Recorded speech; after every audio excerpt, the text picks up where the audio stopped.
খবরদার, ওইটা শুধু 27-এর 26 তারিখ দিবাগত রাতে করলেই হবে না। বিষ্ণু বলেছেন ফালতামিসু ফিল আশরিল আওয়াখির মিনাল ভিতর, রমজানের শেষ দশকের বেজর রাতে তোমরা তালাশ করো। তার মানে 21, 23, 25, 27, 29 এই 5 রাতেই আপনাকে ইবাদত করতে হবে বুদ্ধিমানের মতো। বুদ্ধিমান ঝুপবে যে কূপ মারে, ঠিক কি না? আর যারা বুদ্ধিমান নয় এরা খালি কলুর বলদের মতো খাটে। বিশ্বাসীরা, আল্লাহর প্রিয় বান্দারা, তারা স্মার্টলি কাজ করে, তারা ঘাম ঝরায় না। তারা এমন সময় কাজ করে বসে একদিনের কাজে 1000 মাসের সওয়াব হয়ে যায়।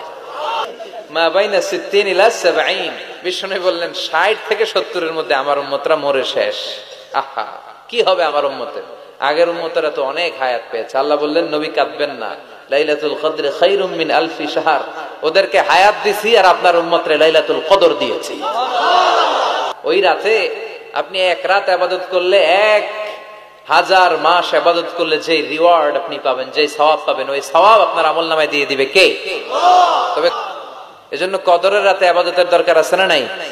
বিশ্বনবী কদর যখন আসতো, এই কদরের রাতে ঘুমাতেন না। ইদা জাআল আশরাল আখির আহইয়াল লাইলা আইকাযা আহলা ওয়া জাদ্দা ওয়া শাদ্দাল মিজহার।